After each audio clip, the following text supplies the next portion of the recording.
Hey guys, it's me, Wilson, and we're back with another video, and we're back on F1 2021, the only thing on this channel. We're here for round 2 of Psgl season 30, I'm pretty sure it is, and we're here for Britain.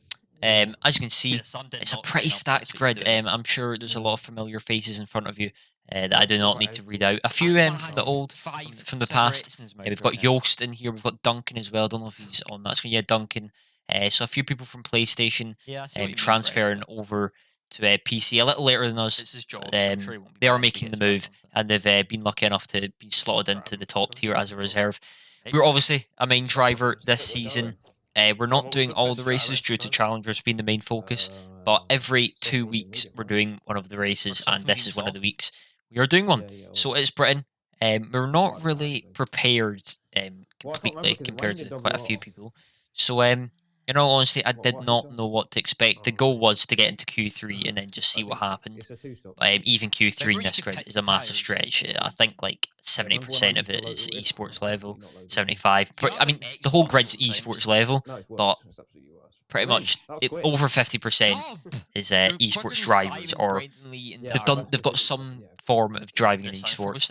So it's a very strong grid, probably the strongest league on the F1 2021 game. I don't want to say the strongest league ever, because I don't think I've been around long enough, but I would say it's the strongest league ever that's raced PC.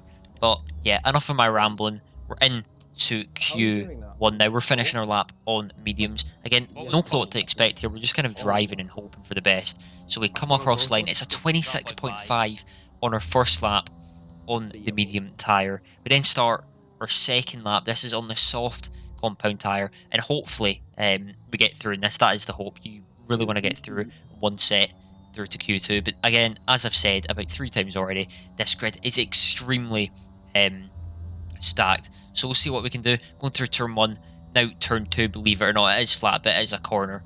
And then through this right-hander, very tricky section here. This is probably my worst sector in the whole track. I don't know if it's setup related, or yeah, I don't know. As I said, not lots of time was put into this, so we didn't really try and find out the setup. We kind of just stuck with what we had, and it's a point mid-2 split, which isn't...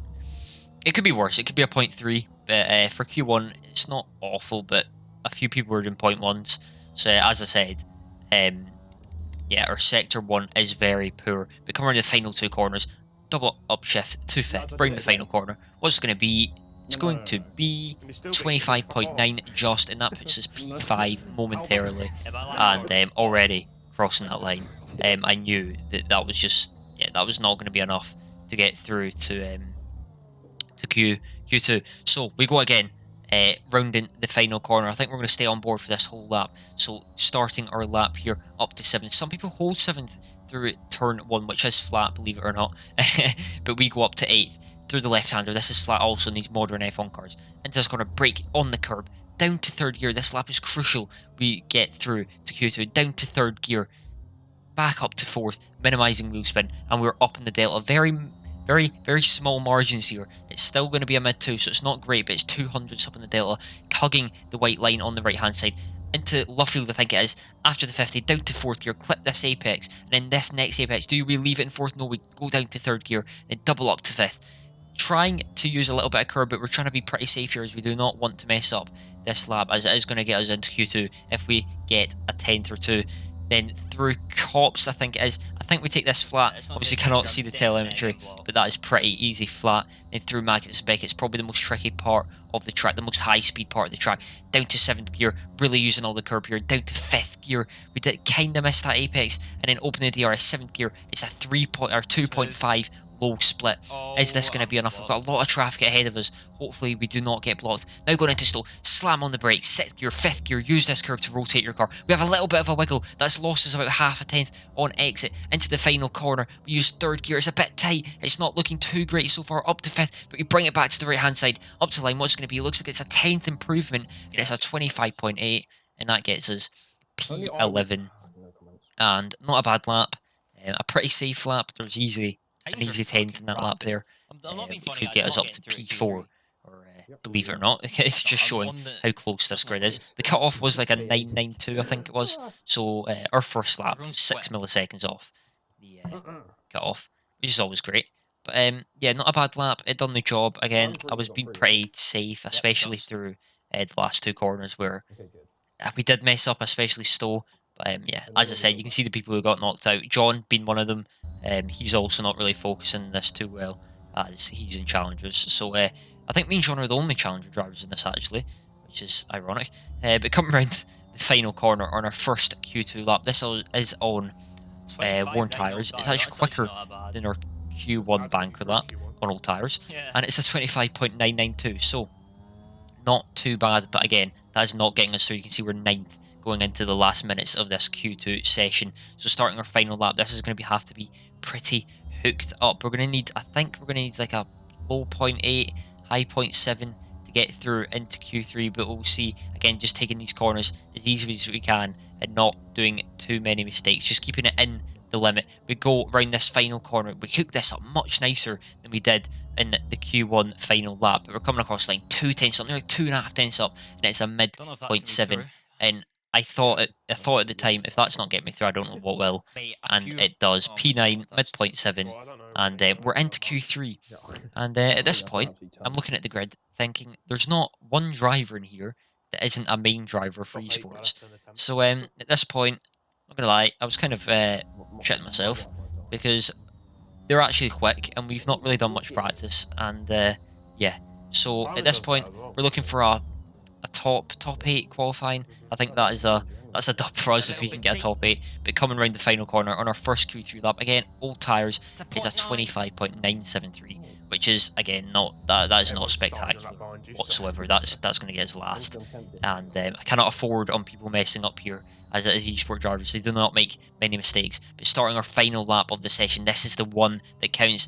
This is the one that makes the money, as they say in real life F1. But come across the line, the Hamilton straight, going into turn 1. Again, it's flat out in these modern F1 cars, extremely quick, 200 miles an hour. Then through this left-hander, going into turn 3, brake just before the 50-meter road, down to 3rd. We don't quite clip it, but it's good enough. 4th gear, back down to 3rd. Try and clip this and then open up the wheels early as possible to get amazing traction out of this corner. This corner's flat as well, and down to sector 1. We're half a tenth up. I think this is going to be a 0.1 split. It's going to be a 0.179, not too bad, down to 4th gear. We do this a bit too tight, and it's compromised our run into Luffield. 3rd gear, back up to 5th on the exit. Are we going to use a lot of the road? We do not. It's still pretty safe. We're still trying to rely on that first lap. Now coming up to Cops. I'm pretty sure it's Cops. Just before the 15-meter board. Turn in just before it, and that's pretty easy flat. Now Maggots Beckett's the highest part, high-speed part of the track. Through Maggots, fling it in, down to 7th gear, through Beckett's. We take this a bit interesting. 5th gear, use that curve to rotate us, and we rotate very nicely, but the minimum speed was not there. It's a mid to high 3-point split. It's not looking fantastic, but that we can salvage this in the last sector. Going through, so slamming the brakes, 6th gear, 5th gear, try and use this curve to rotate the car. It rotates it very nicely, and then the last corner, I think this is club, could be completely wrong. Brake after the 50, 100, 3rd gear, 4th gear, up to 5th, and we get a lot of understeer, and it's not been a great lap. We're going to come up to line, and it's going to be a 0.696, and it's not a fantastic lap. And let's see where it gets us. It gets us P9 on the grid, which, yeah, I don't know. I feel like we could have easily got P7. Maybe P6 was a really good lap, but I feel like P7 was on the cars. We just choked the middle sector. And as you can see on the screen, Nicholas was 0.3. Those splits are, if you don't league race, you won't know, but those splits are ridiculous. I think that's, yeah, that's one of the quickest laps I've seen in an online session in the real thing. So amazing from him. But here we are, just setting up the car. Again, I don't know what I was expecting, but as you can see there, 2 rain clouds at the end of the weather. And at this point, I was pretty sure we ruined it because mediums were in a very good place right now. And as you can see, I'm contemplating what to do with the setup as I literally have no clue what I'm doing. But yeah, as you can see, the 2 rain clouds there, top right of the screen. This is going to mess us soft runners up. So if it stays normal and it's just a boring soft medium race, no safety cars, yeah, we're going to be in for a pretty tricky ride here, as the medium runners will be seeing that and smiling, as they know that's going to benefit them quite a lot. But yeah, as I said, we're trying to decide what we're doing with the tyres, because I had no clue what I was doing, as race practice and quality practice was very limited due to challengers. But here we are starting the formation lap, or actually no, I think I split this, and it's actually the race start. So 4 red lights, 5 red lights, and away we go. Do we get a good start? It looks awful already off the line. It is wheel spin, bad reactions, and the whole lot of it. We're overtaken by Danny Perezny going through turn 2. It looks like we've got Luke Smith behind us on mediums. We cannot let him pass. It's crucial for a race. 10th place is already bad enough. Shanaka getting squeezed to that inside curb. He got really pinned there. That's not great for him. He's on the right side. Hopefully he backs out. He does indeed. And now Luke Smith is ahead of us. This is not great. So we're going to try and go in the tag. Can we get a move done on Luke Smith? Tucking into the slipstream. Going down to Luffield. Can we try it? The outside, inside. We dart to the inside. Try and dive it down the inside. And there's nothing we can do about it. And the race is quickly put to a halt as a virtual safety car comes out. I think that was Dario who had some sort of issue, as we get extremely backed up here. But I'm pretty sure that was Dario who had some sort of issue. And, I'm not too sure what actually happened. Something happened, and I saw a few glitches on Twitter. I didn't really look into it, but I don't think he crashed on his own. I could be completely wrong. Something brought the safety car, or the virtual safety car out at least. And as you can see, the top right hand of our delta, or top right hand of our screen, the delta is plus 7 seconds, and pretty much you want that to be as low as possible, as that means you're matching the minimum speed, or the maximum speed you can go. Right now we're far from the minimum or maximum, and you can see the DRS is being broken. I don't know why. I don't know what's going on here. Why are we braking? I'm really confused. At this point, Simon starts going really slow. He is the Alpine at the front of this train, just ahead of the Ferrari right now. And he goes really slow and gives them the DRS. He must have zoned out or something. But yeah, I don't quite understand what was going on there. And effectively, within 1 lap, we're pretty much out of the race if it stays like this. We move up to P9 as Yarn pit, and we pit now. But yeah, we're effectively out of the race as we break into the pits, and we actually get a 5 second. And yeah, there's not much I can say here. It's gone pretty downhill, and we're only 7 laps in, 8 laps in, as I cross the finish line in the pits. But yeah, it's gone pretty downhill. I don't know what Simon's doing. He must have blanked out. But we coming into the pits for the medium tyre. I don't really know what I was doing. I kind of just thought, yeah, let's just pit and see what happens. But this race is effectively as there's just no way. The medium runners are miles ahead. It looks like rain's going to be coming at the end of the race. I don't even think we're in the points. We could maybe marginally be net points, but either way, it's just not looking great, and we're going to really need a miracle. But that 5 seconds is not going to help, because if there's no safety cars, if there's no more pit stops, that cannot get removed, as we cannot serve it in the pits. So starting our out lap, we're really going to push here, see if we can undercut a few people. It's very unlikely, as we're miles away from them due to Simon. Again, I have no clue what he's doing. But coming round Luffield, Nicholas Longay is actually on the grass. We go round him, and going round him, we actually get an illegal overtake. And at this point, my brain went blank. I had no clue what to do. Did I let him by? Did I keep him in front? What did I do? And then before you know it, we're going round cops. I think, hold on, let's let him by with a second to go, not even. And we get a 5th place penalty, and we get overtake. So yeah, this race goes from bad to worse, and currently I've lost the plot completely during this race. And as you can see, we skip on to the end of lap 10. That gap at the bottom left hand of your screen, that's the front runners, and then this is us. So yeah, it's going wonderful. As you can see, if you wonder why Nicholas spun, I think him and Jarno collided, and that caused him to spin. But moving on to 19 now, again, it's looking pretty dire.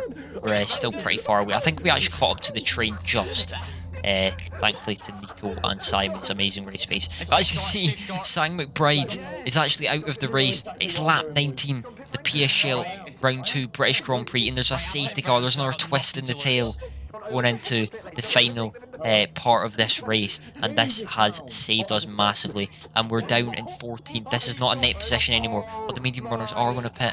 What do we do now? There's nothing to lose at this point. I think we may as well risk it all. There's rain coming at the end. Let's put it on the inters. The track is bone dry. Can we get into the inters and pray that it rains hard enough by the time the safety car comes in? So we're hoping that this is not everyone's strategy, but it seems it is. Simon goes into the bits. Pretty much everyone goes to the bits. Simon hits the back of Nicholas and actually gets a 5 second. So does Nicholas. This helps us massively, as we still have to serve us, but they do too. So coming into the pits, we've got a server 5 seconds, which does mean we can remove our other 5 seconds, giving us effectively no penalties after this pit stop. So coming into the pits now, we are going to select the intermediate tyres. I don't know if you took a quick scan there, but a few people have went to the softs, a few people have went to the inters.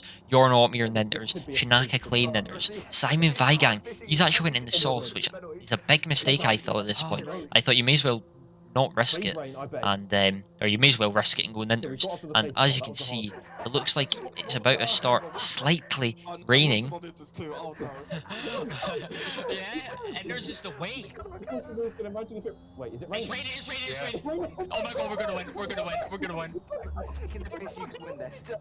And as you can see, it started raining, and we skipped 3 laps on, I think, and it is very wet. At this point, I was thinking we could be on for a podium here pretty easily. I was being told by my engineer there's lots of cars ahead on us on sauce, including Alvaro Caraton right ahead of us. We do have a 5 second, but as I mentioned before, we can get this removed, so it's looking pretty good for us. We just need to bring it home and get through these cars safely. They're going to be struggling in these treacherous conditions with tyres which are just not suited for these conditions whatsoever. So starting the race over again, lap 22, there's 4 laps left in this race as we cross the finish line, coming around the final 2 corners. Let's see what the grip's like. It's still pretty dire. It looks like the softs and intermediates are pretty matched on pace right now.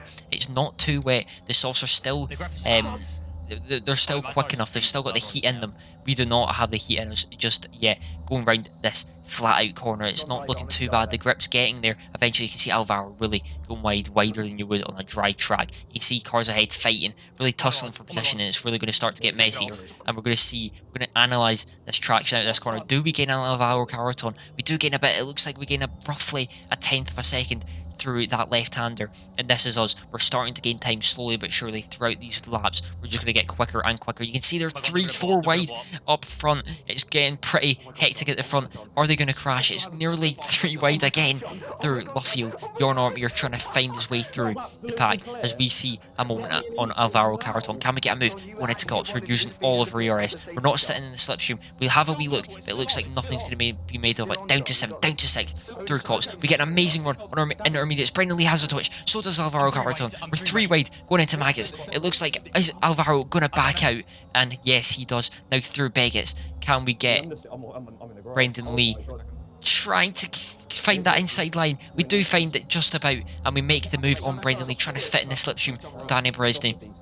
Now going into Stowe, it looks like Danny Bresney is our next victim. He's going to be struggling even more on medium tyres. I'm pretty sure these are worn tyres as well. So going into the last 2 corners, we're going to dart to the right. Can we make it round the outside? Braking just before the 100-metre board, and we brake so much later than Danny Bresney on these tyres that suit these conditions way more. And as you can see, we've got 3 cars, I think that is, ahead of us that are struggling, or 2 McLarens ahead of us that are struggling for grip. They're 2 wide going into turn 1, down the Hamilton straight. Is there going to be any collisions? No, there's not, but you can just see the amount of grip we have compared to these 2 McLarens. We're gaining so much going through turn 3 now, and you can see we're having to go slow to stay behind them. We do not want to cause a collision. We brake really earlier, and we're still going to hit the back of the car. We get Daniel Hideli is out of the station. We make 2 overtakes on, I think that's Ruben and Barry Burman. And we look behind us, and Ruben is round. What is this race? It is chaotic. And now going into Luffield, we are in P5, but Jake Benham is in P3 on the softs as well, so there's 1 more soft runner that we can take. What is this race? 2 cars in 1 corner. It's just going, it went from bad to worse, and now it's going from great to better. Now going up to cops. Can we get Jake Benham? Again, he's going to be extremely struggling on these soft tyres. He's going to be the slowest soft runner we've came up against as it's so far into the race now. Going through Magnus Beckett, we have a wee look. We know he's going to be slow. We know we're going to have to be careful to not hit the back. Going through Beckett's now. Can we get a good run on him? It looks like we will, as we're in the superior tyre. And look at this, it looks effortless. Going around the outside of him at Chapel, I think that is. And onto the grass slightly, as he doesn't leave us too much space, but we make the move stick. And now into Stowe, I believe. And that is P4 in the bag. But John Evans, if you don't actually know, he actually has 8 seconds of penalties right now. And that could be P3, as we can get our 5-second penalty removed. Which, that's going to be a miracle. If we can get P3 out of this after the race at the start, it's looking great. So we skip on to lap 25. I can't remember what the gap was to Yarno, but it's 2.7 now. I don't think we lost too much, but our pace wasn't immaculate and it wasn't awful. I think it was just average. But we've got Simon Pregney behind us, Luke Smith as well. We're really pushing on these final laps to see if we can get any sort of extra positions, but a podium at the end of the day I will take. Don't you worry, I will take a podium. So going into these final few corners, or final few first corners, you can say, the last time we will do these turn 1, turn 2, turn 3, turn 4, now turn 5. We're getting really squiggly in the exit. Can we catch Yarno anymore? The gap's actually went up to 2.8, so he's actually gained on us going round these first sector. It's a 106 split. I have no clue if that's good or not, and he's actually gaining on us even more, so Yarno's pace is really, really good here. We did miss an apex or two, to be fair to him, now round Luffield. Can we get anything more on Yarno? Simon Pregney for half a second back. I'm hoping he does not make a move on us here, as hopefully he just thinks our 5-second is legit and does not try and risk anything. So round Cops, not flat out in the wet, blasting the ERS, we may as well. We've got everything to use. Yarno, the gap is now 3 seconds. He's gained 2/10 on us on this lap, and we're only halfway through. The pace is not looking great, but it's the last sector of the lap now. That's still 3.0 to Yarno. We're using all of our ERS. He's pushing to get that lead. He's fighting Shinaka Clay. Anything can happen now. We could possibly win this race if Shinaka Clay and Yarno up here do crash out. Now through Stowe, trying to use this car, trying not to understeer off track, as we are warning off of a 3-second time penalty, which could not be removed. Bring the final corner. We missed the apex horribly. Is it going to be enough for a P3 finish? It looks like it will. John has 8 seconds of penalties. We have 5, but it's going to be removed. And that is a P3 on track once the penalty is removed. And what a race. I don't know about you, but it was chaos. I don't think I need to explain it much more. That is going to be P3 after penalties, as I've said, I think 4 times. And maybe P2, I heard Yarno might get a penalty, but that's not confirmed. But if Yarno gets a penalty, that's P2. And for our first race back in Psgl, it's gone swimmingly, let me tell you. It has gone absolutely amazing. Not crazy amounts of practice, not absolutely none, but again, considering we're focusing challengers, I'll take that all day. If that is a P2 finish, that's my best finish in Psgl PC, and I'll take that any day. So P3 minimum, so minimum 15 points. We will not be doing next week's race, which is at Monaco, as again we're focusing on challengers. But we will do the race after that, which is France, I believe. So that'll be interesting. Not a track I'm familiar with, so I think that's going to be a little bit more tricky, as we've not practiced as much at France in my life, really. So I think that one's going to be a little bit more tricky in Britain, as we kind of just know Britain off by heart. It's kind of just one of those tracks everyone knows. But yeah, nevertheless, I hope you guys enjoyed the video. That's a minimum P3 after our penalties removed. Really good result, and I really enjoyed the race. I hope you enjoyed watching this video, as it was chaotic, and I think saying chaotic is that doesn't even explain it all. But again, as I said, hope you guys enjoyed the video. I'll have challenger videos out next Friday, I think. And yeah, that's all I've got to say. If you guys enjoyed the video, please subscribe. A lot of you aren't subscribed, so it would mean the world if you could subscribe, and leave a like if you want. Leave a comment. I try and reply to all of them. There's not a lot, but I usually forget that there's comments, and yeah. But do all those things if you did enjoy the video. Hope to see you guys in the next one. See you guys later. Bye.